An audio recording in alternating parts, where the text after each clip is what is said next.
What if I told you that the real reason toxic people stay in your life is because you allow them to? What if their power over you isn't magic or manipulation, but the cracks in your own boundaries? And what if starting today, you could quietly take that power back without saying a single word? Let's talk about the truth most people are too scared to face. Here's the cold, unfiltered truth. If you're surrounded by toxic people, it's not entirely their fault. It's yours for letting them into your space, for giving them room to feed off your energy, and for failing to set the boundaries that protect your peace. But don't worry, this isn't about blaming you. It's about empowering you. Because once you see clearly what's happening, you'll know exactly how to take back control. Toxic people don't just show up and hijack your life. They slip through the cracks, the little gaps in your boundaries, your silence, your people-pleasing tendencies.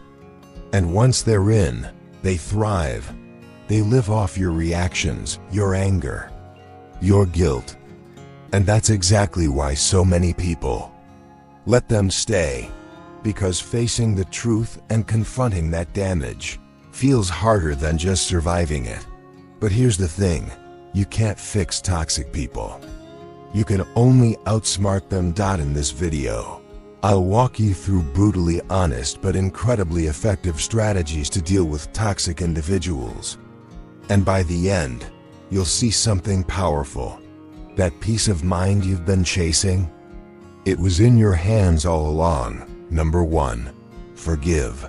But don't forget, let's start with one of the most misunderstood virtues of all time, forgiveness. Most people think that forgiving someone means you're weak, naive, or willing to pretend the pain they caused never happened. But that couldn't be further from the truth. Real forgiveness is none of those things.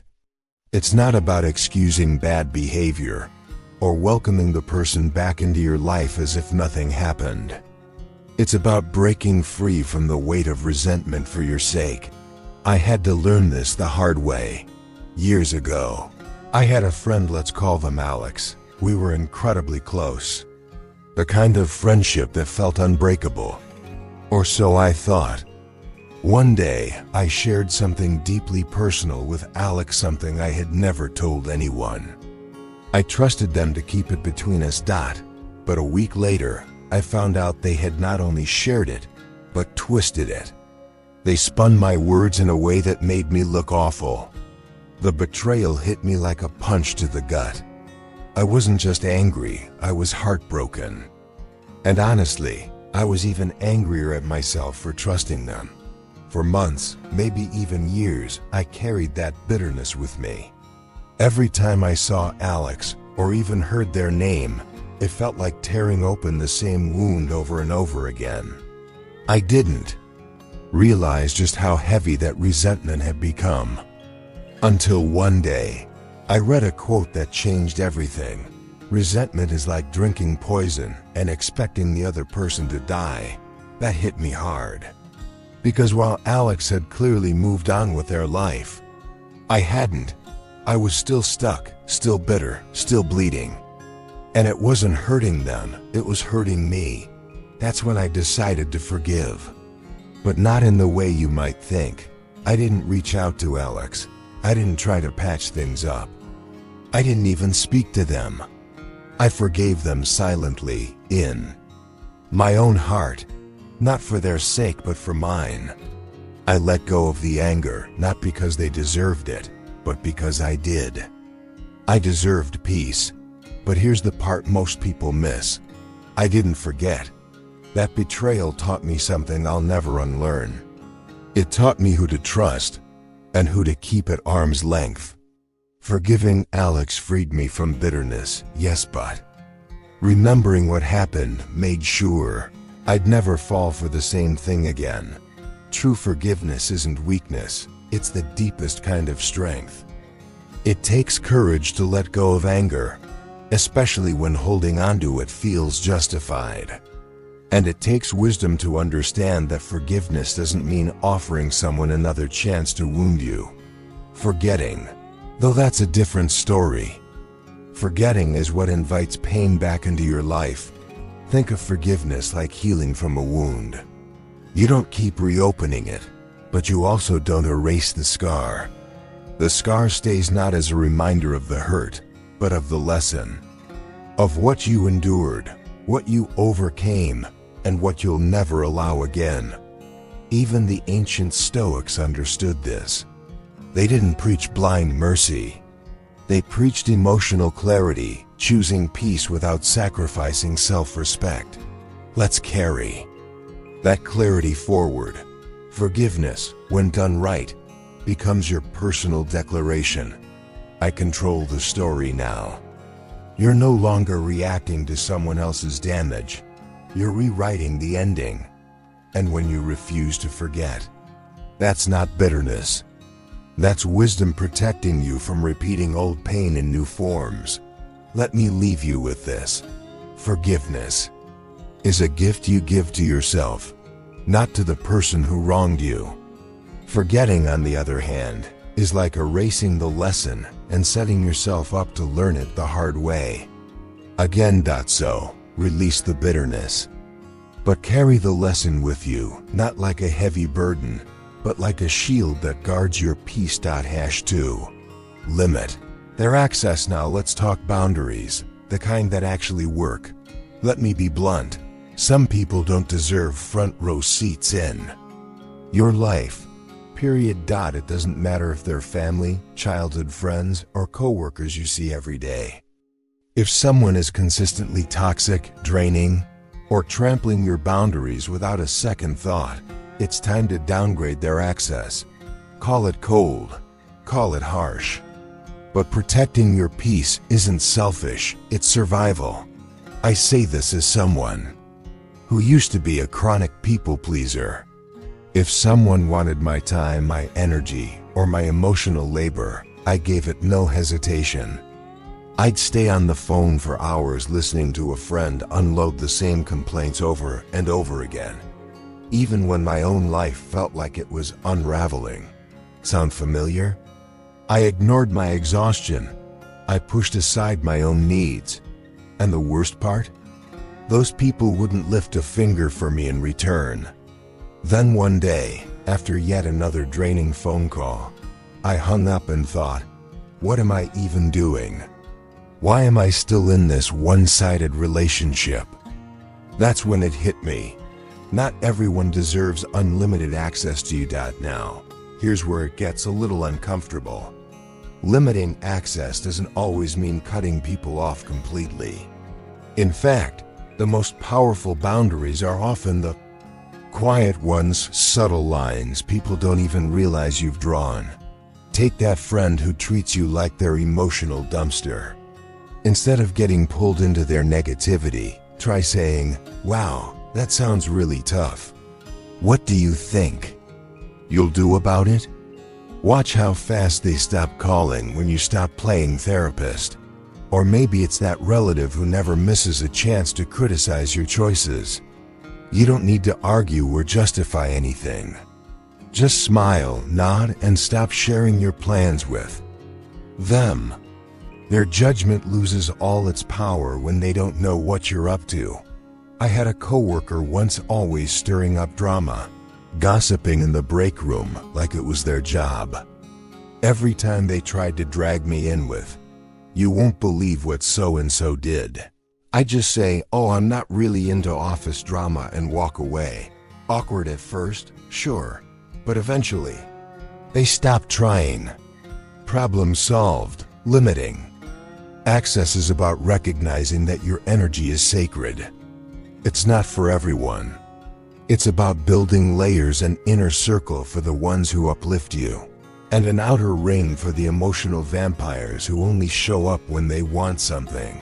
Some people will call you distant. Some will say you've changed. But here's the question. Do you want to be liked by everyone or respected by the right people? Let me give you a simple image. Imagine your life as a VIP club. You're the bouncer. You choose who gets in. Drama addicts? They can wave from the parking lot. The constant complainers, general admission, if that. And the ones who truly respect and value you, they're in the VIP lounge, sipping the good stuff with you. Setting boundaries isn't cruel, it's smart. Your time, your peace, and your energy are limited. Why waste them on people who only take and never give? When you start valuing your energy and guarding your time, the right people will rise to meet you, and the wrong ones? They'll either adjust or quietly exit. Either way, you win. Now let's look at a very unexpected, but incredibly powerful strategy. #3. Use humor to disarm them. Sometimes, the best way to deal with a toxic person isn't through confrontation or silence. It's through laughter. Why?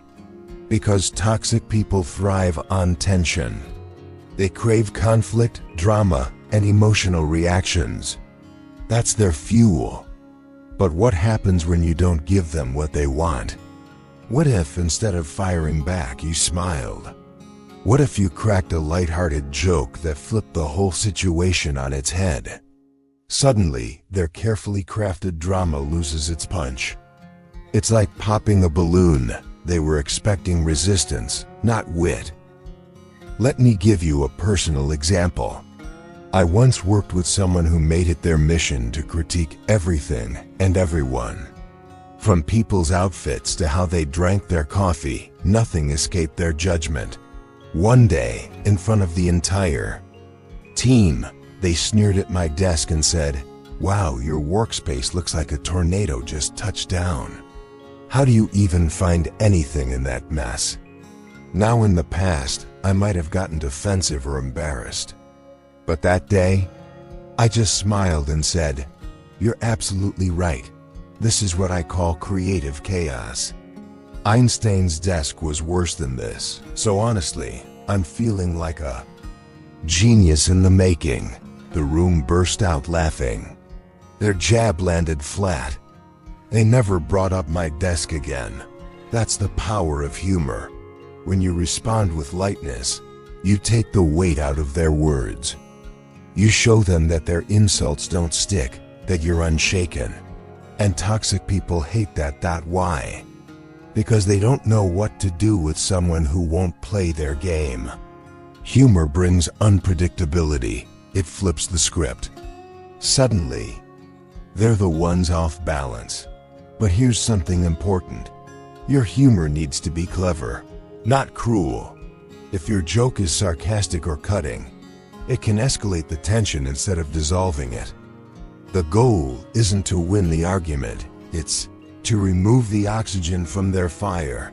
Let's say someone keeps interrupting you during a meeting. Instead of snapping, you could smile and say, "Wow, I didn't realize we were tag teaming this conversation. But I think it's my turn now." It's firm. It's funny. And it makes your point without throwing fuel on the fire. Or if someone tries the classic guilt trip, like, "Oh, I guess you're too busy to care about me anymore," you can smile and say, "Busted. I've been secretly auditioning for Worst Friend of the Year, and I think I'm crushing it." That kind of response gently dismantles the manipulation. It shows you see through it, but you're not getting dragged down by it. Let's be clear. Using humor doesn't mean you're brushing off how toxic the behavior is. It means you're choosing strength through composure. You're not letting them pull you into their chaos. You're showing them without saying it directly that you're not an easy target. It's subtle. It's powerful. And best of all, it keeps your dignity intact. If humor can disarm toxic energy in the moment, then this next step is about protecting your peace for the long haul. #4. Know when to walk away. There comes a moment in every toxic relationship, whether it's with a friend, a partner, a family member, or a colleague, when you realize that staying is costing you far more than leaving ever could. Walking away is one of the hardest things you'll ever do. But it's also one of the most freeing, because it's not just about escaping a bad situation. It's about choosing your peace, reclaiming your time, and honoring your energy. And here's the unexpected part. It doesn't always come with dramatic exits or final words.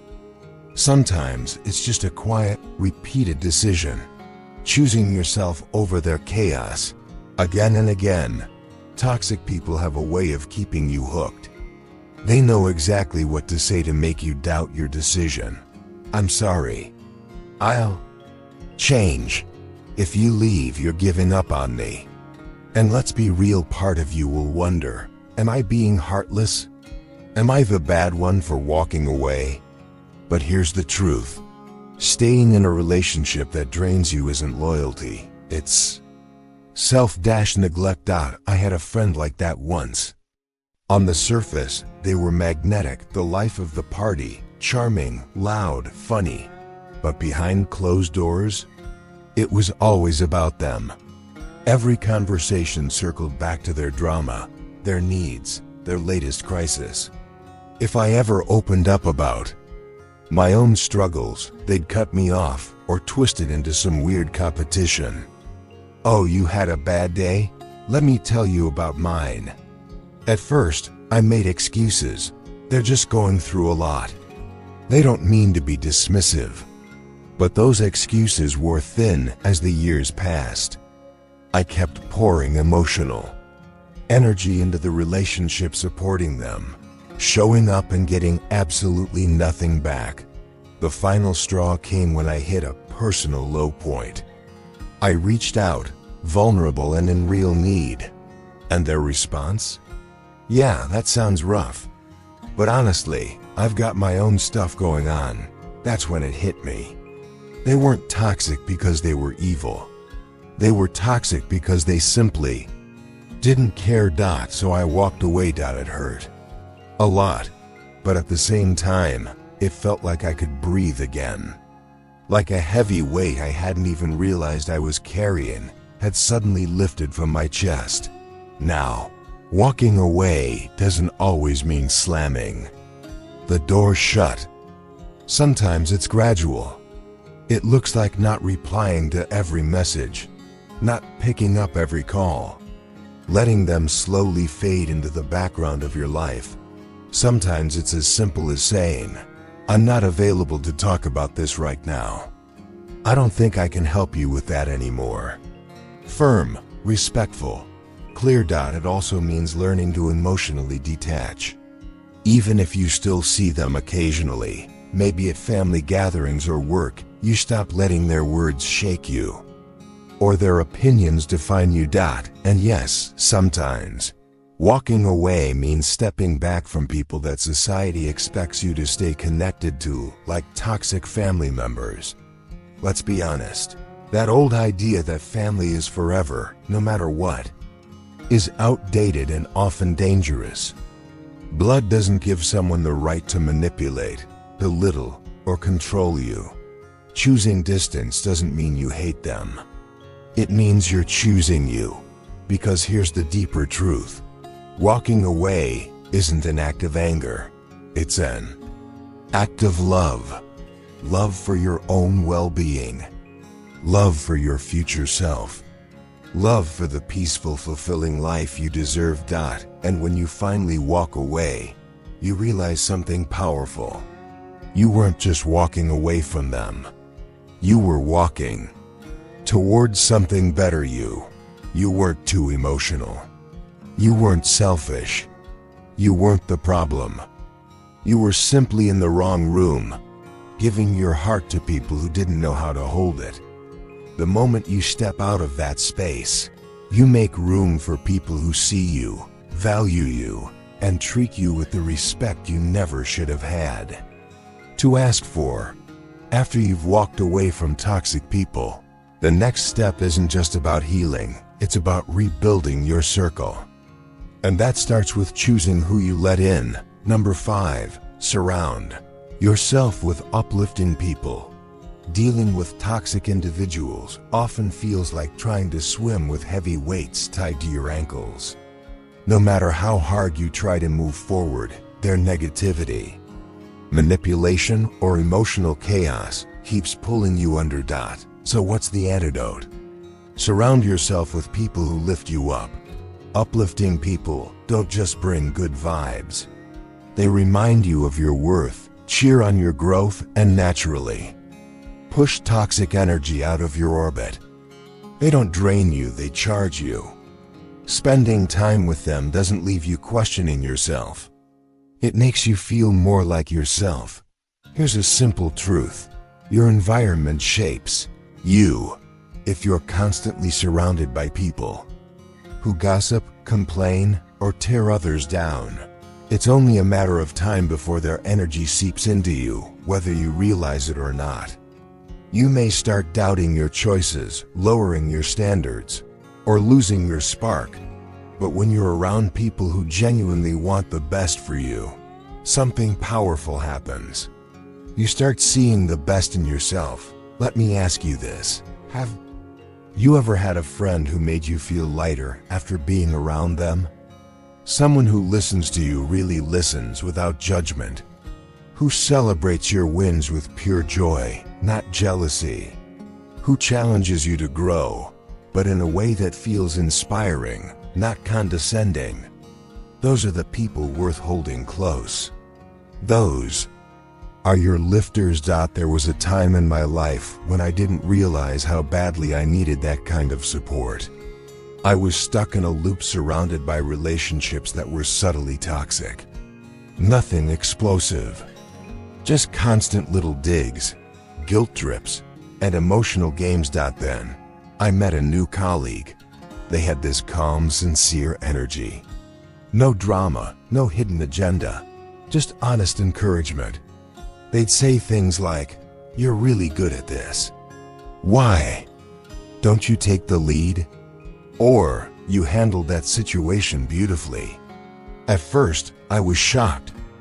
I'd grown so used to backhanded compliments and veiled criticism, I didn't even recognize real support when I saw it.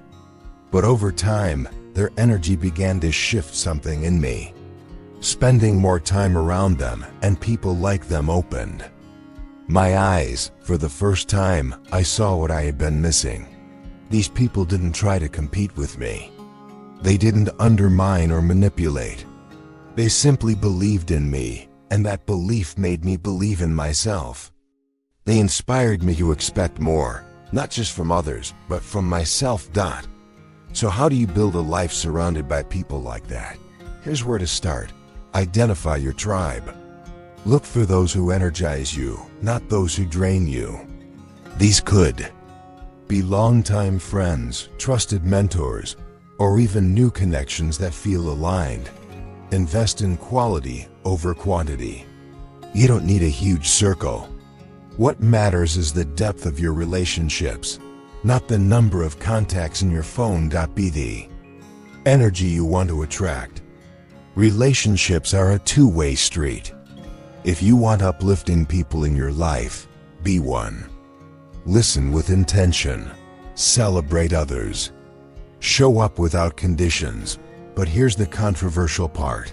Sometimes, to make space for these high-value connections, you have to let go of people you've known for years, especially if they constantly pull you down. Loyalty is a beautiful thing, yes, but not if it means sacrificing your peace, your confidence, or your future for someone who only shows up when they need something. The deeper truth? Uplifting people don't just make life feel better, they help you become better. They see the version of you you're still growing into, and they love you enough to walk with you on the way there. Once you've experienced the kind of people who believe in your potential and celebrate your growth, you'll start to question why you ever tolerated anything less. When uplifting energy enters your life, toxic energy starts to lose its grip. Now, let's talk about the power of not playing their game at all. #6. Refuse to engage in their games. Toxic people don't just thrive on drama, they manufacture it. They operate like emotional puppeteers, constantly pulling invisible strings to manipulate, provoke, or control. Whether it's through guilt trips, passive-aggressive remarks, or outright chaos, they'll do whatever it takes to pull you into their world. So how do you win? You don't play. The most effective strategy is also the simplest. Refuse to engage. Here's the thing, these individuals are masters of baiting you. They know exactly what to say to trigger you, to make you feel defensive, guilty, or angry. And the moment you bite, the second you react, you're no longer in control. You've entered their arena, where they make the rules.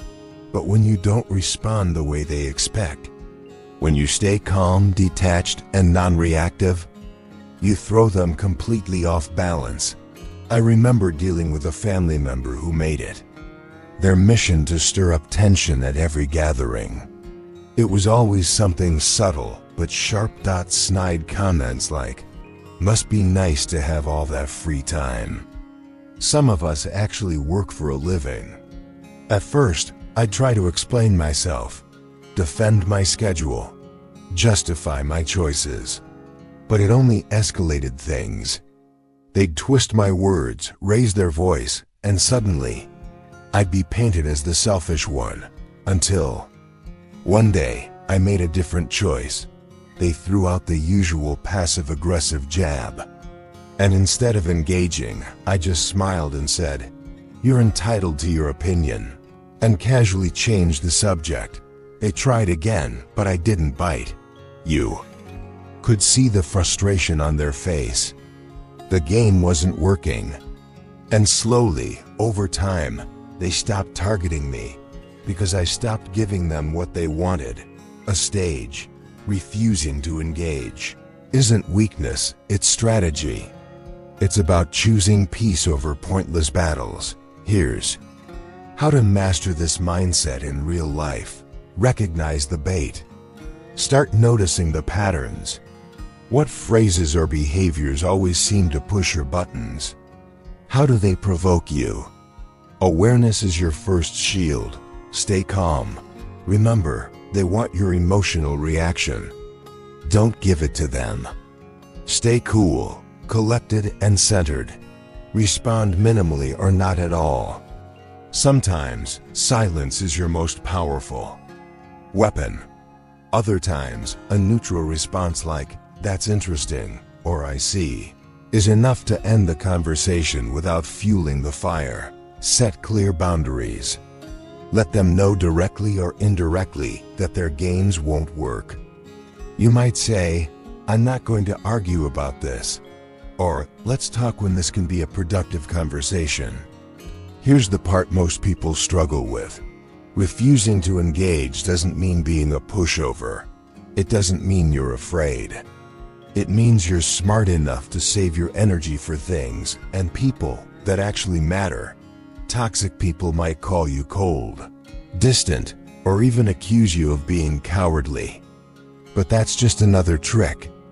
Another attempt to pull you back in. Remember, their opinion doesn't define you. Your boundaries do. The deeper truth is this: by refusing to engage, you're reclaiming something far more valuable than an argument. Control of your emotions, of your peace, of your time, because you don't owe your energy to anyone, especially not to someone who feeds on chaos. Once you stop feeding toxic drama with your attention, you reclaim something even more powerful: the ability to set your own terms for how you engage with the world. That's not weakness, that's rising above. It's clarity over confusion, peace over chaos, and power over manipulation. And now, the final strategy is about protecting the very thing toxic people fear most: your focus. #7. Stay focused on your purpose. Here's something toxic people don't want you to realize. Your attention is power, and they'll do anything to hijack it. They thrive on distraction, chaos, petty drama, guilt trips.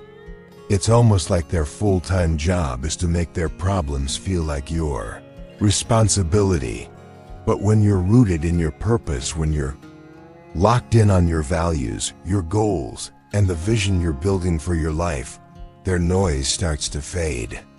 It's still there, but it no longer penetrates. It's background static, not the main event. Because staying focused isn't just about getting things done. It's a silent power move. Toxic people hate it. When you're in alignment, they'll downplay your ambitions, mock your growth, interrupt your flow with urgent emotional crises. Why? Because a focused person is dangerous. A focused person can't be controlled. If you're chasing something bigger, building something real, they know they'll lose you. And they will do whatever they can to pull your attention back. I learned this the hard way. There was a colleague I once worked with, a master of gossip, drama, and subtle sabotage. They'd whisper about others, stir conflict, and always try to rope people into their emotional mess. For a while I got pulled in. I'd waste hours listening to their endless complaints or defending myself from their passive-aggressive comments. Until one day, it hit me. Every minute I gave them was a minute I stole from my own future. So I made a choice. I stopped feeding the chaos. I set firm boundaries. I'd say things like, "Hey, I'm really focused right now, I can't get into that." I avoided unnecessary chatter, stayed in my lane, and doubled down on what mattered. My goals, my growth, my peace of mind. Something incredible happened. The more focused I became, the less influence they had. And it didn't stop there. Others began to notice. My energy shifted, my clarity sharpened. And before long, they had fewer and fewer people left to pull into their spiral. If you're wondering how to stay focused when you're surrounded by toxic energy, here's what works. Clarify your goals. Write down what you're working toward and remind yourself often why it matters. The more rooted you are in your why, the less power distractions will have. Build a mental shield. Treat toxic noise like background chatter in a cafe. You hear it, sure, but it doesn't stop you from doing what you came to do. Say no without guilt. If something or someone doesn't align with your purpose, decline politely, firmly, unapologetically. Feed your motivation. Surround yourself with things that remind you who you are and what you're building. Books, mentors, habits, uplifting people, anything that fuels your fire. Now, here's the uncomfortable truth. Staying focused may require you to put yourself first, even above people you care about. Yes, even family or old friends. Some will accuse you of being selfish, but here's the reality. Focusing on your purpose isn't selfish, it's survival. You can't pour into others when your own cup is empty. You can't build your future while carrying the weight of someone else's drama. And most importantly, you can't become who you're meant to be by staying small to comfort those who fear your growth. The deeper message here is this. Staying focused is a way of honoring yourself. It's saying, my dreams matter, my peace matters, my time matters. When you're anchored in purpose, their chaos can't move you. You stop reacting. You start creating. And before you know it, you've built a life that no longer has room for their toxicity. At that point, you're no longer just surviving toxic people. You're thriving in spite of them. When you stay focused on your purpose, the noise fades, and toxic people lose their grip. But there's one last trap to avoid, one that's easy to fall into even when you think you've moved on. Number Y, avoid gossiping about them. Let's be honest. Talking about toxic people behind their backs can feel oddly satisfying. It feels like venting, like taking back a little power. like balancing the scales after everything they put you through. But here's the truth. Gossip is a trap disguised as relief. It doesn't solve anything. In fact, it keeps their negativity alive in your life long after they're gone. It gives them free rent in your head and turns you into the very thing you've worked so hard to rise above. If you want to truly free yourself from toxic people, you have to resist the urge to talk about them behind closed doors, no matter how tempting it feels in the moment. Why? Because toxic individuals often thrive on attention, even negative attention. Gossip gives them exactly what they want: drama, energy, and a starring role in your story. Even worse, gossip turns you into a supporting actor in their game. You're reacting. You're circling back. You're letting them dictate your emotions and actions. And that, right there, is the opposite of reclaiming control. I've learned this lesson the hard way. There was a time when I worked alongside someone who was the textbook definition of toxic. They gossiped, manipulated, stirred conflict all day, every day. A small group of us would often vent during lunch breaks, trading stories about their latest antics. At first, it felt like bonding, a shared source of frustration. But over time, something shifted. I noticed that every conversation about them left me feeling more bitter, more drained, like I had carried their toxic energy with me into the rest of my day. And then it got worse. They somehow found out about the gossip and used it to flip the narrative. Suddenly, they were the victim. We were the bullies. That was my wake-up call. From that point on, I made a decision. No more gossip. No more feeding the fire. Instead, I committed to staying professional, keeping my energy clean, and addressing any issues directly, with calm and clarity when necessary. It wasn't always easy. There were moments I really wanted to vent. But something powerful happened when I stepped out of the gossip loop. I got my energy back, my integrity, my peace. So how do you stop gossiping about toxic people while still staying sane? Here's what works. Vent with purpose. If you need to release your frustration, do it with someone you deeply trust, someone who won't escalate things, like a mentor or therapist. Choose clarity, not chaos. Stick to facts, not insults. Focus on what happened, not on tearing the person down. The goal is understanding, not retaliation. Redirect the conversation. When others start gossiping, gently guide the discussion towards something constructive. You could say, let's focus on how we can actually handle this, instead of fueling more drama. Focus on solutions. Shift your energy toward protecting your peace, setting boundaries, or finding a better way forward. That's time well spent. Practice empathy when possible. You don't have to excuse their behavior, but recognizing that toxicity often comes from unresolved pain can help you detach with compassion, not resentment. Because at the end of the day, true freedom isn't just about walking away from toxic people. It's about not letting them live rent-free in your thoughts, conversations, and energy. Now that you've learned all 8 strategies to protect your peace and take back control.